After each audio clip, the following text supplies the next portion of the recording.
dysfunctional when power is unequally shared amongst two people. And in times of equanimity, we're all too much afraid of losing the advantage to be forthright. I believe it was Her Majesty who had something she wanted to share with me. Oh, all right. If you're going to be shy, I'll just ask how you might feel about the king, because I myself have rather mixed feelings for him. Let's just say it would be generous to say that he is not a sympathetic man for anyone other than himself, that is. And I believe it's a requirement for any sovereign. If he is not at least sympathetic, he at least needs to be intelligent.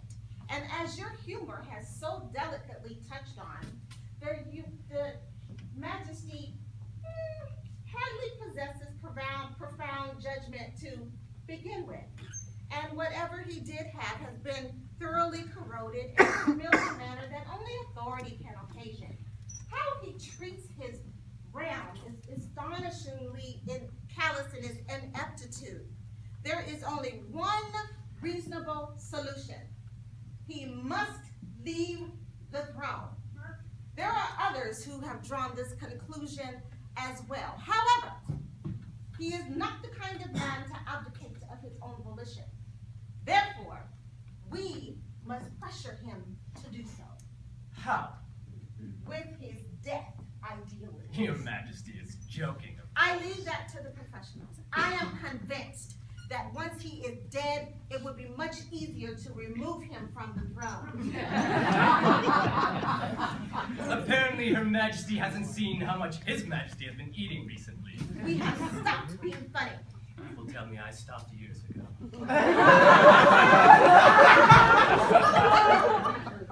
Hold your tongue. Given the opinions of my husband and the fact that he seems to trust you a great deal, which demonstrates the strength of judgment he has, there's this unfortunate situation you find yourself in, which works out great to my benefit. Who would ever suspect a gentle fool? I'm afraid you may find me far too gentle and not enough of a fool. Afterward, if you wish to remain in my court, you may do so. If you choose your freedom, I will give you that as well. You have my word.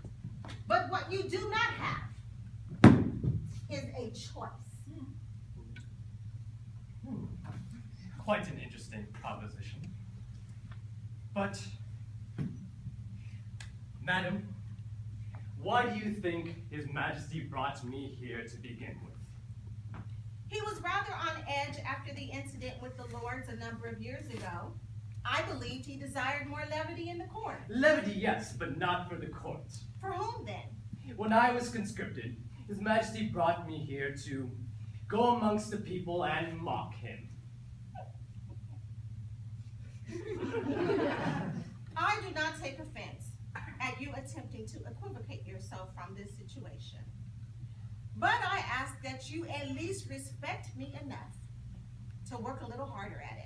I am not equivocating in the least. I was told very clearly to pass at least 2 nights a week in public houses, ridiculing any number of subjects from His Majesty himself, the monarchy, Your Highness, the young prince, whatever happened to strike my fancy at the moment. To be perfectly honest, I'm quite surprised this is the first you've heard of it, but then you don't appear especially concerned with his reputation. Why on earth would he ask you to do that? So they would laugh at him, obviously. He is encouraging acts of sedition? Sedition... His Majesty is more concerned with power than reputation. You're quite right about that. How could that benefit him to instill revolutionary feelings amongst his subjects? Oh, but you see, I do the opposite. I make people laugh. How is that the opposite? You can't despise what you casually dismiss with a good chuckle. When I said I feel hatred for no one, I was quite serious. I just find everything rather funny. Even this. Really, this is the funniest thing that's happened to me in months. And not from your perspective, perhaps. You see, this is exactly the reason why it's important to keep everything light. Otherwise, things become so grave and uncomfortable.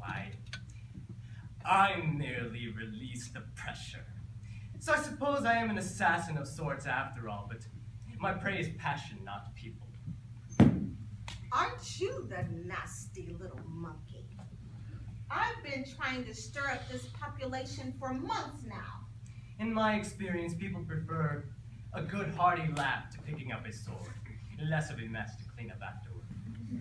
I may have to have a long sit down with the king about you. Please do. I'll be especially curious how you explain that last part. I believe we have concluded our business. Not quite so. You see, I believe you were quite right to assume my potential connection to treasonous acts. How so? Well, I believe it's treason to know of a plot against the king and not report it. And I merely wish to be a good subject. You arrogant little clown! Do you have any idea of the horror that man has, that's come to the hands of that man? He has bathed in so much blood it sweats itself out in the night in him. I watch it seep from his skin onto the bed sheets. You are no better than a meddling shade at the right hand of Hades. But no matter, you are a fool if you imagine he will believe you. Oh, do the two of you have a close relationship? Because he and I share the sort of bond that only comes with speaking frankly about one another. On the other hand, I do hold a great deal of confidence in your ability to persuade me to maintain my silence, for whatever tempting reason that may be. There's that arrogant little monkey raising his head again. I suppose it is rather dangerous, but you were wrong about for whom. Feel free to begin persuading me whenever you like. Shall I tell a joke to ease the tension? Now that you mention it, that would be an excellent idea. Make me laugh, Yorick. Your Majesty doesn't quite seem to be in the mood. That shouldn't matter to you, should it? As entertaining as you are, unless you cease to be amusing altogether, which is beginning to be my opinion. That means that there's no more use for you, and anyone who would keep a fool around without wit has a much greater fool within her. So let's put your mercenary charm to the test. Since your cheery antics have the power to disperse rumblings of oppression, hunger, revolution, as you claim, let's just jump straight to death. Your Majesty, What do you think is the funniest way to die? thankfully I have no experience in that area. I imagine it's hanging. Not if your neck breaks. That wouldn't be entertaining at all. And should you not fall far enough and simply dangle in the air, and your arms and your legs dangling around like a giant gargantuan insect, that would be amusing. You don't think the young prince would find the spectacle very disturbing? I should hope so. And with any luck, he'll realize while you have your uses, the power of the gamble and the give is much more treacherous than it appears. The king would be very disappointed if that occurred. I don't think so. See, that's the problem with being the fly on the wall. No one notices when the fly is gone. Perhaps I can help Her Majesty with her proposal after all. Can you make me laugh? If You cannot make me laugh. You are of no use to anyone, are you? Murderers are not so rare and much less valuable. But the power of a good jester, obviously. So here's the test. I want you to consider your own death. I want you to imagine that you will not return home for the first time to a familiar bed.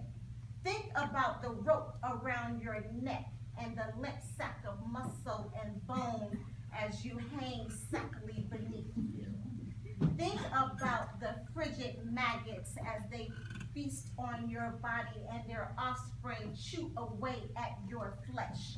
And all of the choices you have made, all of the relations, all of the hardships you have so valiantly overcome, all of that, nothing more than a stained skull being tossed around a graveyard by two boys at play.